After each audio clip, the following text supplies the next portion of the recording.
falar em Brumadinho e Mariana, são tragédias ambientais da história do Brasil. Rios destruídos, comunidades inteiras devastadas, vidas perdidas.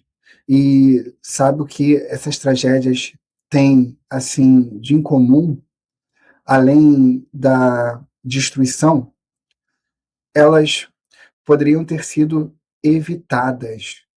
Os sinais de riscos existiam, as, os alertas estavam claros, e nós poderíamos, com os princípios do direito ambiental, evitar que essas tragédias de Mariana e Brumadinho tivessem ocorrido. E é exatamente para isso que existem os princípios ambientais, para pôr um limite à atividade poluidora. Eles não são só teoria acadêmica, eles são as bases que orientam como o direito ambiental deve ser aplicado, como o Estado deve agir. As empresas e os cidadãos, todos nós, devemos agir na proteção do meio ambiente.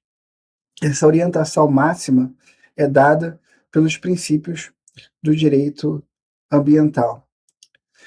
E se você é estudante de direito, concurseiro, ou simplesmente está querendo entender mais sobre o direito ambiental, é de suma importância conhecer esses princípios para se entender como se protege o meio ambiente no Brasil.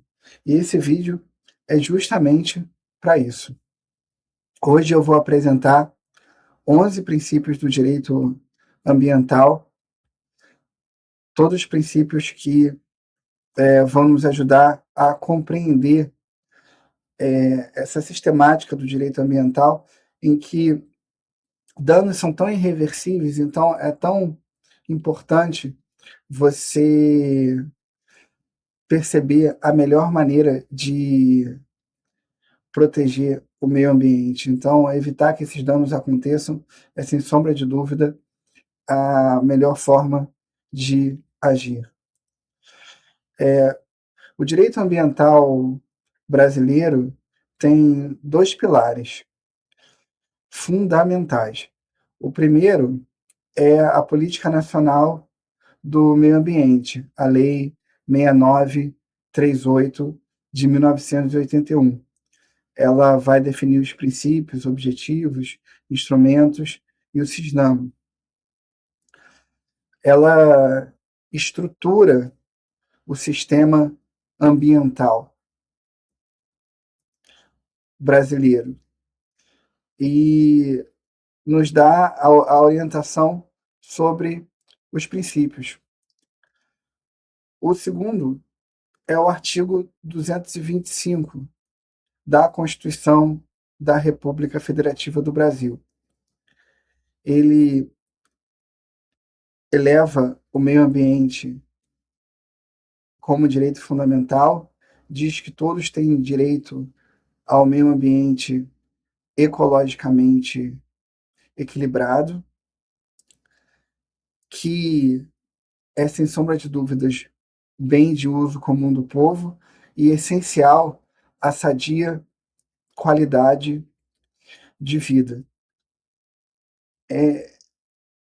Impondo-se ao poder público e à coletividade, que devem ambos, têm o dever de defender o meio ambiente e preservá-lo.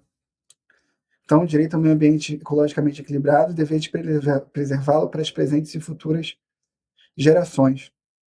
Esse artigo é muito progressista e é a espinha dorsal de tudo que se apresenta sobre o meio ambiente brasileiro.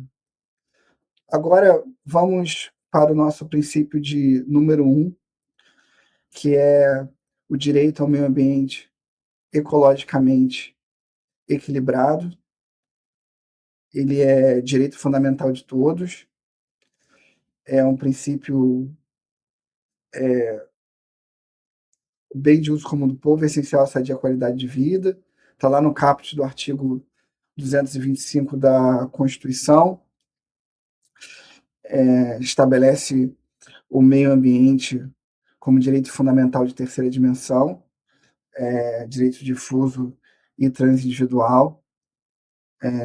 Não é um favor do Estado proteger o meio ambiente, não é uma concessão.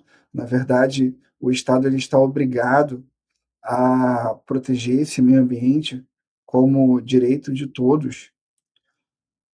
Ele é um bem de uso comum do, do povo.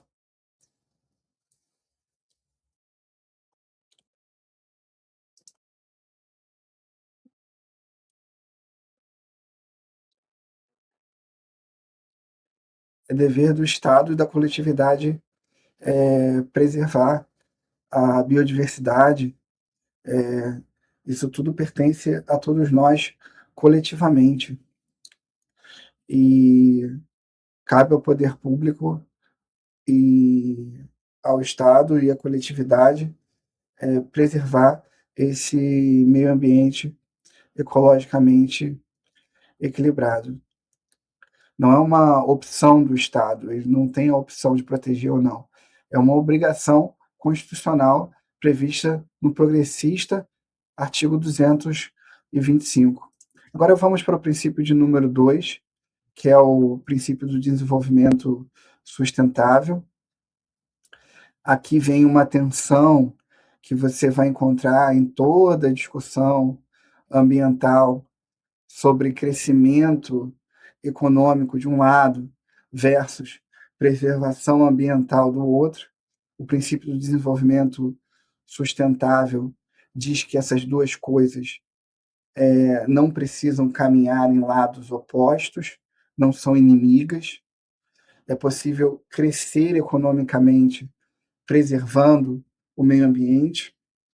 Esse é o ideal e é isso que buscamos.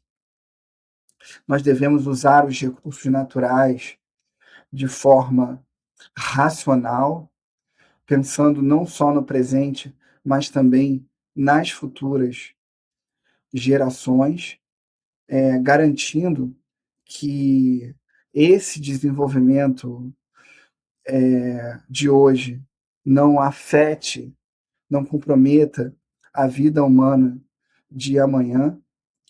Esse princípio tem um tripé econômico, social e ambiental, está previsto no artigo 170, inciso 6 da Constituição, que coloca a defesa do meio ambiente como um dos princípios da ordem econômica.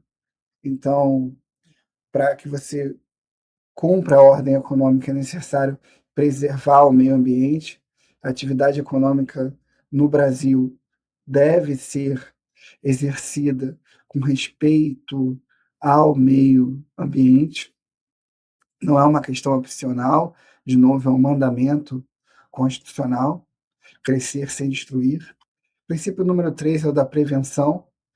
Esse é um dos princípios mais importantes e também um dos mais cobrados nessas provas de concursos. O princípio da prevenção diz que quando o risco de dano ambiental já é conhecido e comprovado cientificamente, o Estado deve se antecipar na proteção do meio ambiente. Tanto o Estado quanto os agentes privados devem agir antes que o dano ocorra. A lógica é simples. Os danos ambientais, muitas vezes, são irreversíveis. Então, o direito ambiental está sempre partindo desse pressuposto de evitar que o dano ocorra. Você não reconstrói uma floresta em décadas. Você não ressuscita uma espécie extinta. Então, as questões ambientais elas são muito sensíveis. Você não limpa completamente um rio contaminado. Por isso, é melhor prevenir do que remediar. Essa é a grande ideia do princípio da prevenção. Na prática, esse princípio se manifesta no licenciamento ambiental antes de construir um, uma rodovia, uma usina. Você deve ter controle prévio sobre as atividades potencialmente poluidoras, os empreendimentos de grande impacto. A empresa precisa apresentar um estudo de impacto ambiental, um estudo prévio, o EIA. O Estado analisa os riscos conhecidos e decide se autoriza ou não essa atividade. Isso é prevenção em ação. Princípio agora número 4, princípio da precaução. Cuidado para não confundir o princípio da prevenção com o da precaução. A diferença que muita gente confunde é que cai muito em prova que o princípio da prevenção e precaução não são a mesma coisa, eles são distintos. Na prevenção, age-se quando se conhece o risco. O risco, ele é conhecido. Na precaução, não se tem certeza do risco. Age quando o risco ainda é incerto. O princípio da precaução, ele diz, na dúvida, protege o meio ambiente. Se não for possível ter certeza, uma ciência consolidada, você vai numa atividade que pode ser potencialmente poluidora, proteger esse meio ambiente e evitar que esse risco se traduza em um dano ambiental grave ou irreversível. A falta de certeza não pode ser usada como um empecilho para a proteção ambiental. Um exemplo clássico são os alimentos transgênicos.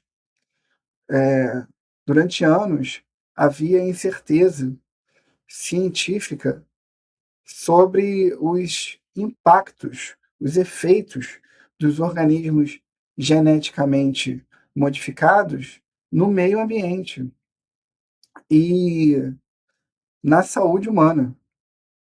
O princípio da precaução, portanto, insistia na preservação. Diante dessa incerteza, adotava medidas de cautela justamente para evitar que o dano ambiental ocorresse. Outro exemplo são agrotóxicos sob suspeita. Então, você não dá a liberação ampla em agrotóxicos com suspeita de dano ao, ao meio ambiente, à biodiversidade, porque se esse dano ocorrer, ele vai ser irreversível.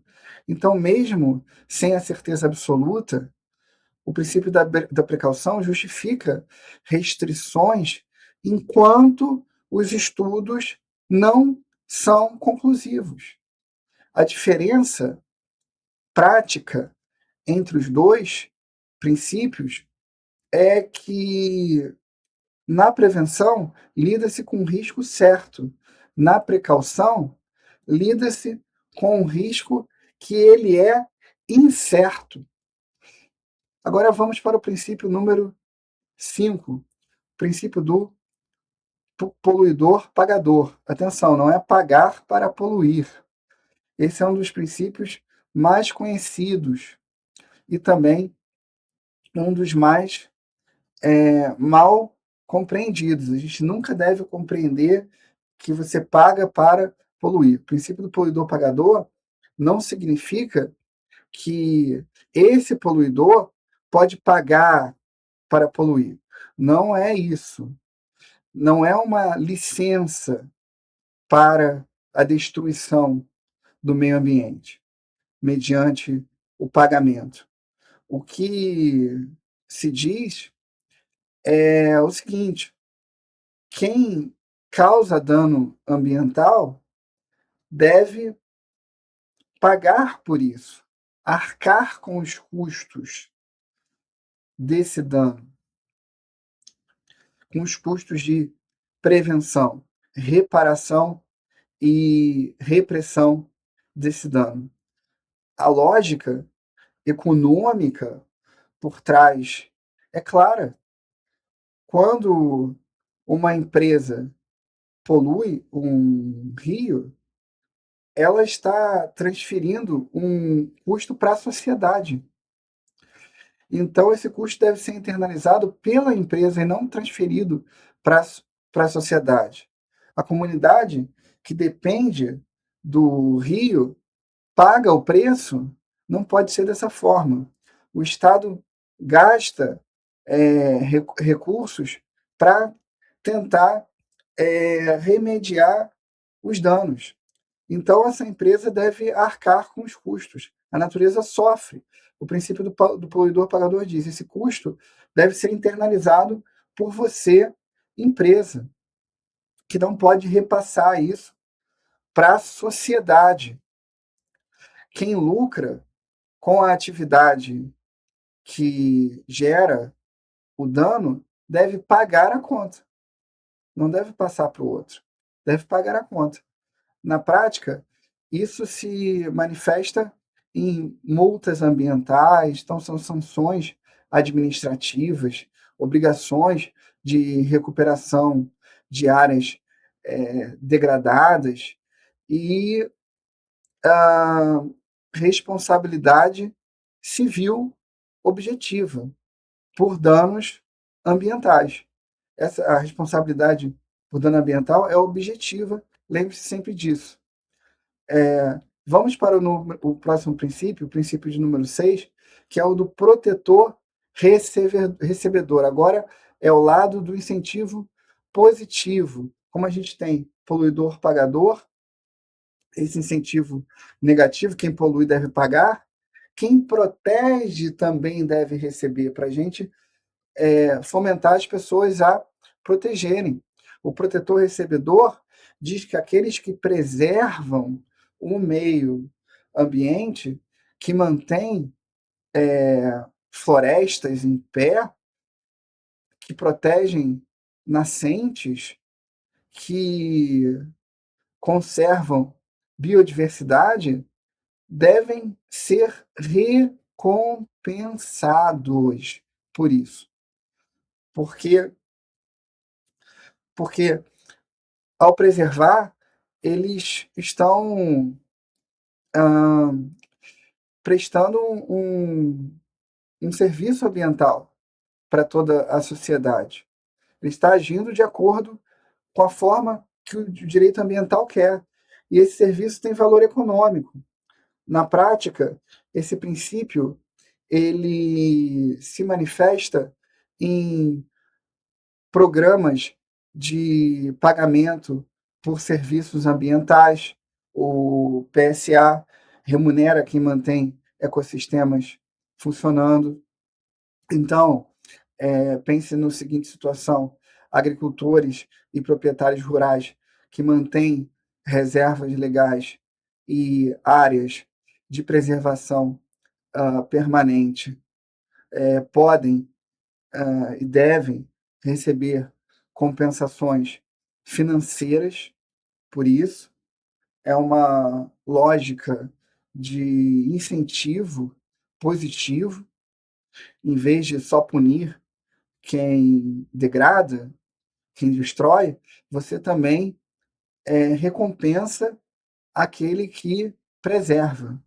Então, um princípio muito bonito, protetor recebedor. Vamos para o princípio de número 7, princípio da responsabilidade. Então, em matéria ambiental, a responsabilidade civil ela é objetiva, né? O direito ambiental brasileiro adota a responsabilidade civil objetiva por danos ao meio ambiente, o que significa que você não faz a acepção da subjetividade da responsabilidade, ou seja, do dolo ou culpa. Você não precisa provar que a pessoa agiu com culpa ou com dolo para que haja responsabilidade.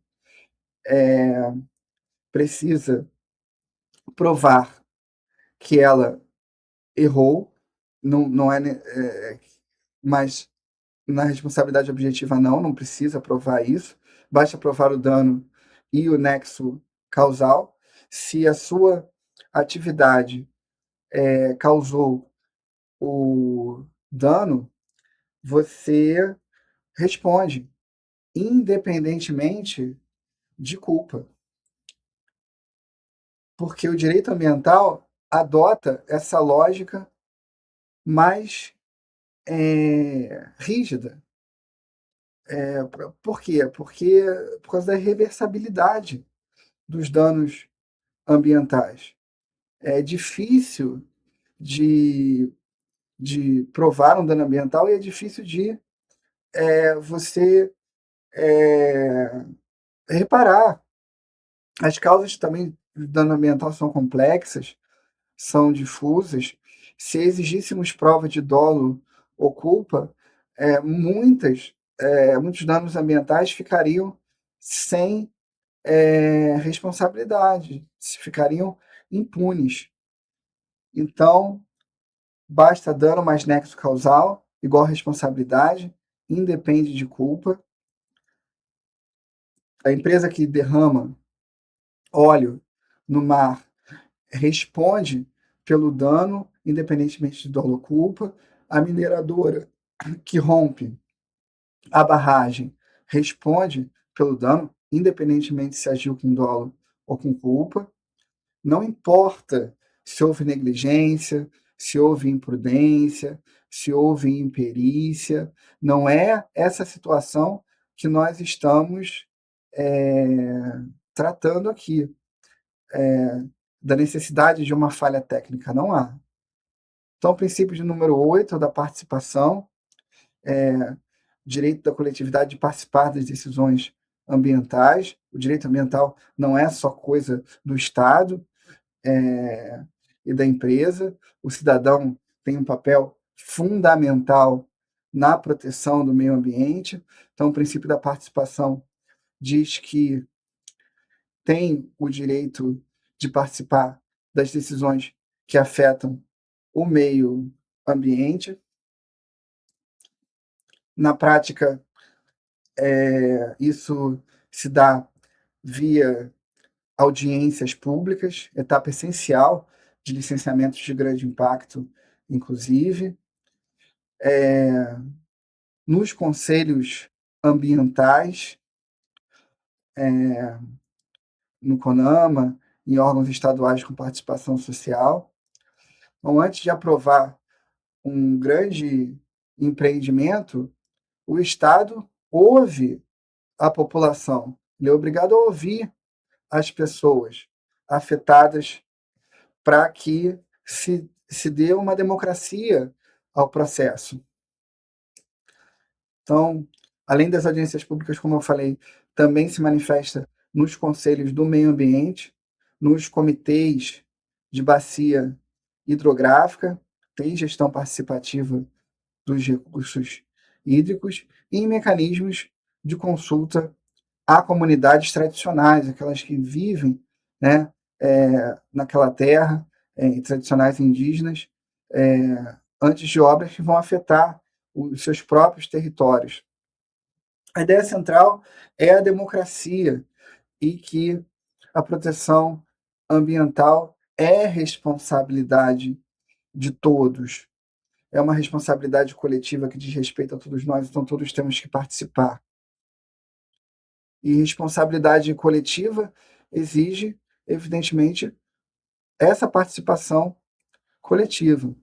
Vamos para o princípio de número 9, que é o princípio da informação, e também, logo depois, para o princípio de número 10, O princípio da informação ambiental está ligado diretamente ao princípio da participação, ele é condição para a participação efetiva.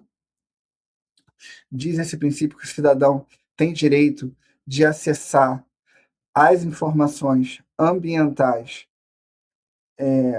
Você tem, então, portanto, o direito de saber quais empresas estão licenciadas na sua região, sem sombra de dúvida, até para que você possa fazer o controle, participar, saber quais são as substâncias despejadas em rios próximos, conhecer os danos ambientais na sua região e os resultados de impacto ambiental de obras que afetam a sua comunidade. É necessário que haja essa informação. Sem informação, como você vai participar? A participação passa a ser vazia, passa a não ter qualidade. Você não pode participar de uma decisão sobre algo que não conhece. Por isso, o princípio da informação é a condição para que haja a participação. Sem dados acessíveis e transparentes, a sociedade não pode decidir. A gente tem a lei aí 10.650 de 2003 de acesso público aos dados ambientais. O princípio número 10 é da ubiquidade, ele tem esse nomezinho assim diferente, mas todo mundo conhece esse princípio a partir do momento que entende o conteúdo dele, porque é uma questão, digamos assim, intuitiva. A ubiquidade significa que o meio ambiente está em todo lugar. E por isso, a proteção ambiental deve ser considerada de forma holística em todas as políticas públicas, em todas as áreas do direito, nas decisões do Estado. Ele está em todo lugar, o direito ambiental. Não existe política pública do Estado em que não se deva considerar o direito ambiental, o meio ambiente. Ele deve ser considerado em todas as políticas públicas e em todos os ramos do direito. Ele vai atravessando esses ramos, o direito tributário, urbanístico, penal, civil, administrativo. Não existe, portanto, política urbana sem considerar o meio ambiente. Não existe política econômica sem considerar o meio ambiente.